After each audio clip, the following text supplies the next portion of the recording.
अब हम बात करते हैं मैथमेटिक्स की रिलेशनशिप जो सब्जेक्ट साइंस से अलग है अदर सब्जेक्ट्स। ओके, जैसे कि सोशल साइंस। ठीक है, एक तो होते हैं साइंस के सब्जेक्ट जैसे फिजिक्स, केमिस्ट्री, बॉटनी, ये सब हमने अभी तक बात की जो कि साइंस के सब्जेक्ट होते हैं। अब बात आती है वैसे सब्जेक्ट जो कि साइंस के अलावा है। इसमें सबसे पहले आता है सोशल साइंस। सोशल साइंस के अंदर मेनली 4 तरह के सब्जेक्ट्स होते हैं: economics, geography, civics, history. Okay, so इन सब के लिए अगर हम इन सब को पढ़ना है तो इन सब के लिए हमारे पास क्या होनी चाहिए? बेसिक नॉलेज होनी चाहिए। बेसिक नॉलेज होनी चाहिए किसकी? मैथ्स की। इनको पढ़ने के लिए भी बेसिक नॉलेज होनी चाहिए हमारे पास मैथमेटिक्स की। और ये क्या है? नेसेसरी है। ओके, ये क्या चीज़ है? नेसेसरी, मतलब बहुत ज़रूरी है। अगर हमें इन सब्जेक्ट्स को भी पढ़ना है जो कि सोशल साइंस के सब्जेक्ट है, तब हमारे पास मैथ्स की नॉलेज होनी चाहिए। ओके, और जो फेमस थिंकर है W.E. वाइट, सो इन्होंने क्या बोला कि social sciences developed by mathematics now have started becoming sources to control civilization. So अभी इन्होंने क्या बोला? सोशल साइंसेज, जो सोशल साइंसेज डेवलप की थी, डेवलप किसने की थी? मैथमेटिक्स ने जो सोशल साइंस की थी, वो आज, अब, now have started becoming sources, अब वो एक तरह का सोर्स का काम कर रही है। किसको कंट्रोल करने के लिए? सिविलाइजेशन। सिविलाइजेशन का मतलब सभ्यता। जो हम इंसान है वो एडवांस होते जा रहे हैं, ठीक है, प्रोग्रेस हो रही है पॉजिटिव वे में। सो उन सब को कंट्रोल करने के लिए अब किसका यूज हो रहा है? सोशल साइंस का यूज हो रहा है। और सोशल साइंस को ही किसने डेवलप किया था? मैथमेटिक्स ने। ओके, ये चीज ये बोल रहे हैं कि मैथमेटिक्स ने जो सोशल साइंस को डेवलप किया था, वो आज क्या कर रही है? एक सोर्स का काम कर रही है। किसके कंट्रोल करने के लिए? सिविलाइजेशन को कंट्रोल करने के लिए। जैसे अपने सोर्स होते हैं ना, मीडियम, कोई भी सोर्स है, ठीक है, सो ये उसका काम कर रही है। कौन? Social science. और सोशल साइंस को किसने बनाया था? मैथमेटिक्स ने। तो इनके अकॉर्डिंग ये है।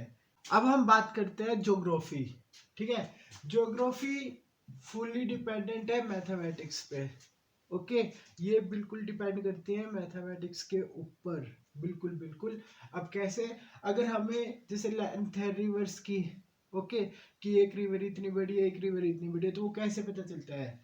मैथ्स की वजह से पॉसिबल है कंपेयर करना। ऐसे हाइट कंपेयर करना माउंटेन्स की, वेजिटेशन कहाँ पे, कौन सी वेजिटेशन ज़्यादा है कौन सी नहीं, ठीक है। अब मिनरल्स भी कौन से कहाँ ज़्यादा है किस जगह पे, पॉपुलेशन कहाँ ज़्यादा है कहाँ कम है, ये सब किसकी वजह से पॉसिबल हो रहा है?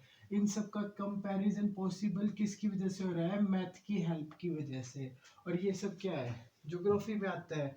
सो इसी वजह से ये बोल रहे हैं कि डिपेंडेंट है मैथमेटिक्स पे। किसके? कौन? ज्योग्राफी।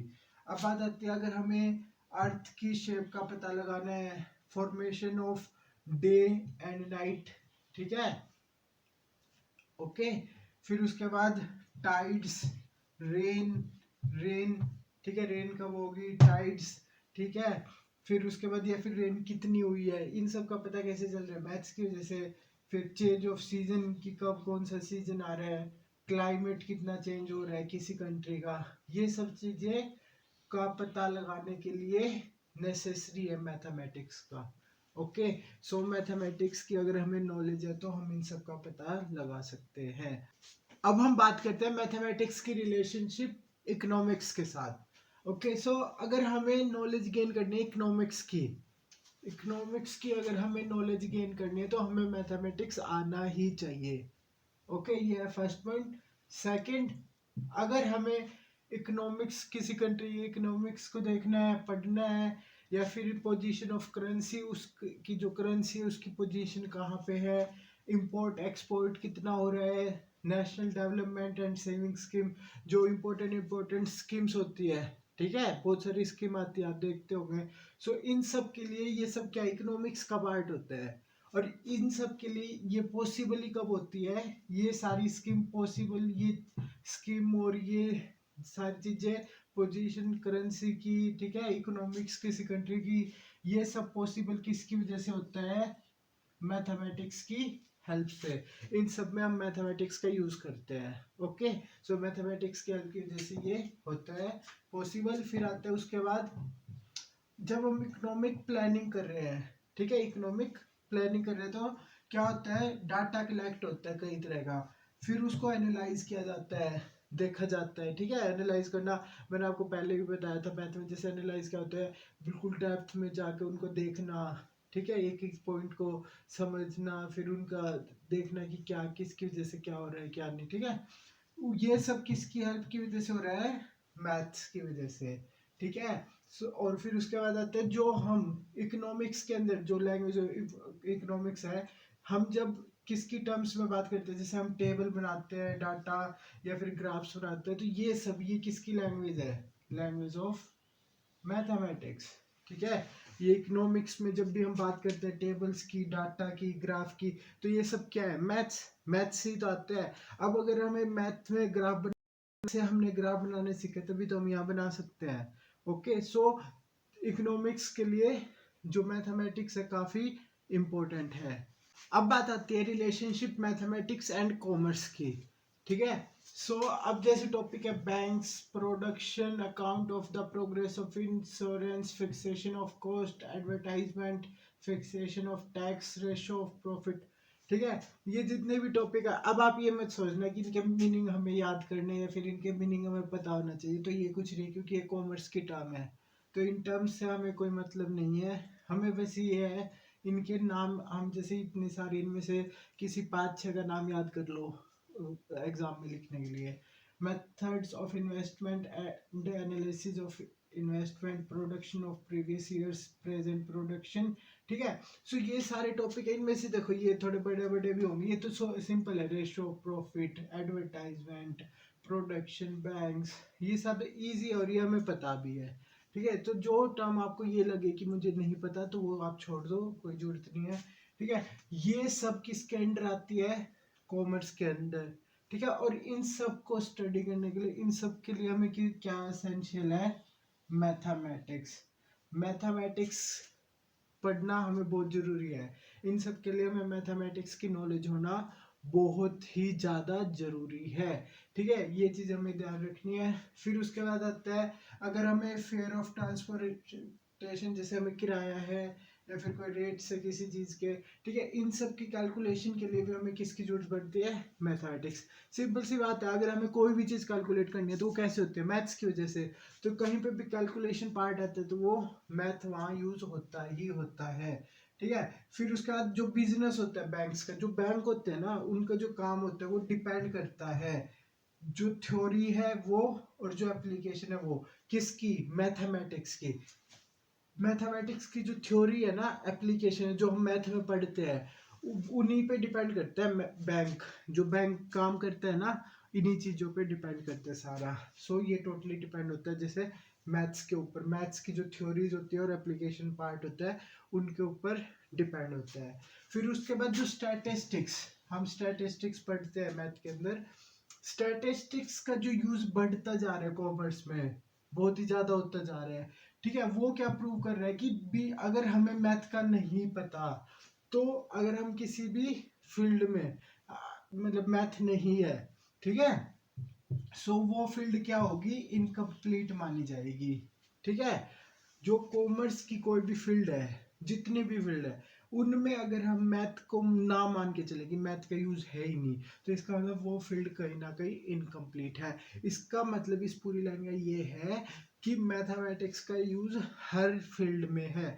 कॉमर्स के अंदर, कॉमर्स में जितने भी ब्रांचेज होती है अलग अलग तरह की कॉमर्स की, उन सब में मैथ्स का यूज होता ही होता है। सो ये आप देख ही रहे होगे इतना सारा। सो कॉमर्स के अंदर मैथ्स का बहुत ही ज्यादा यूज है। अब बात आती है कि रिलेशनशिप मैथमेटिक्स का किसी भी लैंग्वेज के साथ, इंग्लिश, हिंदी, फ्रेंच, स्पेनिश, कोई भी लैंग्वेज है उसके साथ क्या रिलेशन होता है, ठीक है। सो सबसे पहले अगर कोई भी लैंग्वेज है तो उसकी की मतलब मेन चीज क्या होती है, ग्रामर, ठीक है। ग्रामर के बिना लैंग्वेज, ठीक है, हम कुछ भी गलत बोल देंगे, ठीक है, ग्रामर फिर उसको ठीक करती है कि हाँ ये चीज ठीक है या नहीं, रूल्स होते हैं, ठीक है। सो जो ग्रामर होती है उसका मतलब क्या होता है, जो रियल असली मीनिंग क्या होता है, मैथमेटिक्स ऑफ लैंग्वेज, ठीक है, जो लैंग्वेज है उसका मैथमेटिक्स। ठीक है, सो एक तो ये चीज होगी। अब ग्रामर की इंपॉर्टेंस हमें पता ही है कितनी होती है किसी भी लैंग्वेज में। फिर उसके बाद अगर हमें किसी भी लैंग्वेज को स्टडी करना है, किसी भी लैंग्वेज को अगर हमें स्टडी करना है, पढ़ना है, तो हमें मैथमेटिक्स की नॉलेज होनी ही चाहिए। ठीक है, ये नेसेसरी है, मैथमेटिक्स की नॉलेज क्या है, नेसेसरी है। ठीक है, फिर उसके बाद जैसे फुल स्टॉप यूज करते हैं हम, subject, analysis of sentence, verb, object, noun. अब ये मत सोचना कि तुम्हें ये पता है नहीं पता, हमें इनसे कोई लेना देना नहीं है। हमें सिर्फ ये देखना है कि ये मतलब क्या बोल रही है इसका। ठीक है, ये जो लाइन है, सेंटेंस, ये क्या बता रहा है हमें। सो फुल स्टॉप, सब्जेक्ट, जितनी भी चीजें हम यूज करते हैं ये सब किसके बेस्ड होती है, मैथमेटिक्स। मैथमेटिक्स के अकॉर्डिंग हम इनका यूज करते हैं। ठीक है, ये सारी चीज मैथमेटिक्स के हिसाब से है। फिर ये तो था अभी तक, क्योंकि हम देखो मैंने आपको पहले ही वीडियो में बता दिया था, हम रिलेशनशिप पढ़ रहे, ये नहीं पढ़ रहे कि मैथमेटिक्स का ही यूज देखना है हमें। हम ये भी देख सकते हैं मैथमेटिक्स का यूज, मतलब मैथमेटिक्स के अंदर उस सब्जेक्ट का यूज क्या है। सो लैंग्वेज का यूज क्या होता है, जैसे इंग्लिश हिंदी है, जो स्टेटमेंट वाले क्वेश्चन होते हैं वो हम लिखते हैं। ठीक है, अब वो किसकी हेल्प से लिखते हैं, हम जो भी लैंग्वेज में पढ़ रहे हैं। अब हम अगर इंग्लिश में मैथ पढ़ रहे हैं तो इंग्लिश में तो लिखेंगे, हिंदी का हिंदी। तो बिना उस लैंग्वेज का यूज के हम कोई भी स्टेटमेंट नहीं लिख सकते।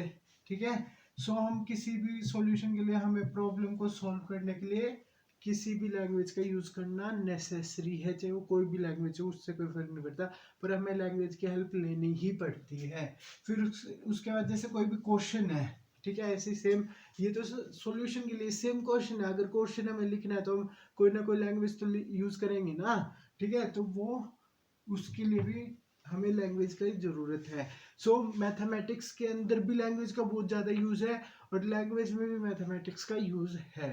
अब बात आती है मैथमेटिक्स का यूज ड्राइंग में, या फिर ड्राइंग का यूज मैथमेटिक्स में। ठीक है, सो अगर हम ड्राइंग में जैसे पिक्चर, पोर्ट्रेट या डिजाइन, ठीक है, इनकी बात कर रहे हैं, तो इन सब में हमें नॉलेज की जरूरत होती है, मैथमेटिक्स की नॉलेज की जरूरत होती है। जैसे जो ज्योमेट्रिकल, ठीक है, ज्योमेट्री का हम यूज करते हैं ना, मैथ्स में ज्योमेट्री पढ़ते हैं तो उसका यूज होता है इनमें। ठीक है, इन सब चीजों में।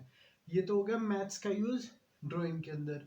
अब बात आती है कि ड्राइंग का यूज मैथ्स के अंदर, तो जैसे एरिया, मेंसुरेशन, फिर उसका ज्योमेट्री, कंस्ट्रक्शन, इन सब में जो ड्राइंग हम क्योंकि ड्रॉ करते हैं। ठीक है, सो ड्राइंग की जो स्किल है वो काम आती है प्रॉपर सीखने के लिए। हमें किसी चीज को प्रॉपर सीखने के लिए, एक हम नॉर्मली ऐसे ड्राइंग करते हैं, एक हम प्रॉपर ड्राइंग अगर करेंगे, अगर हमें ड्राइंग आती है और बिल्कुल एग्जैक्ट ड्रॉ करते करेंगे, अगर वो चीज़ हमें समझनी है जैसे, तो हमें ज़्यादा अच्छे से समझ आएगी, अच्छे से उस चीज़ का पता चलेगा हमें। सो यही है, अगर हमें ड्राइंग भी आती है तो हमारे मैथ्स में बहुत ज़्यादा इजी है, क्योंकि हम उन फिगर को ड्रॉ अच्छे से कर सकते हैं। ओके, अब मैथमेटिक्स का यूज़ म्यूजिक और डांस में। सो म्यूजिक के लिए जो हारमोनियम इंस्ट्रूमेंट्स होते हैं, गिटार, फ्लूट, सो ये जितने भी है ये सब क्या फॉलो करते हैं, लॉज को। ये सब फॉलो करते हैं जो मैथमेटिक्स की लॉज है उनको।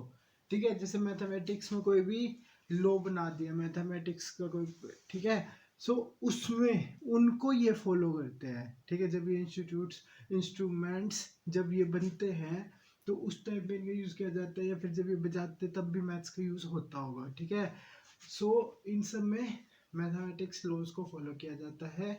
फिर उसका डांस में जब भी मूवमेंट होती है, लिम्स एंड पोस्चर, सो यहाँ पे लिम्ब मतलब जैसे हाथ पैर की जो मूवमेंट होती है, उन सब में भी जो वो रिदम होती है उसको मेंटेन करने के लिए भी मैथ्स का यूज किया जाता है। सो ये म्यूजिक और डांस में मैथ्स का यूज है। अब बात आती है कि कंक्लूजन। अब मैंने इतने सारे आपको सब्जेक्ट बताए, उन सब्जेक्ट के साथ मैथमेटिक्स का रिलेशन बताया। सो यहाँ पे हमने देखा कि मैथमेटिक्स का रिलेशन हर सब्जेक्ट के साथ है, डायरेक्ट या फिर इनडायरेक्ट। ओके, कुछ सब्जेक्ट ऐसे हैं कि जैसे कि फिजिक्स, कॉमर्स, इकोनॉमिक्स, इनमें बिल्कुल डायरेक्ट यूज है। केमिस्ट्री डायरेक्ट यूज है मैथमेटिक्स का। और कुछ सब्जेक्ट ऐसे भी जिनका इनडायरेक्टली यूज है मैथमेटिक्स का। और कुछ ऐसे सब्जेक्ट में जैसे लैंग्वेज होगी कोई भी, उसका मैथ्स में डायरेक्ट यूज है। ठीक है, जैसे क्वेश्चंस लिखने के लिए हम किसी ना किसी लैंग्वेज का यूज करते हैं। ओके, सो ऐसे मैथमेटिक्स लाइफ प्रोवाइड कर देती है हर सब्जेक्ट को। जितने भी सब्जेक्ट है, हमने अभी देखा कि इतने सारे सब्जेक्ट है जिसमें मैथमेटिक्स का यूज होता ही होता है। ठीक है, एसेंशियल है। ओके। जैसे इन्वायरमेंट साइंस है, उसमें कोर्स को में मैथमेटिक्स कंपलसरी है। ऐसे इंजीनियरिंग है, वहाँ पे मैथ्स होता ही होता है। सो ऐसे मैथ्स ऑलमोस्ट हर सब्जेक्ट में है। इस वीडियो में इतना ही। Thank you so much.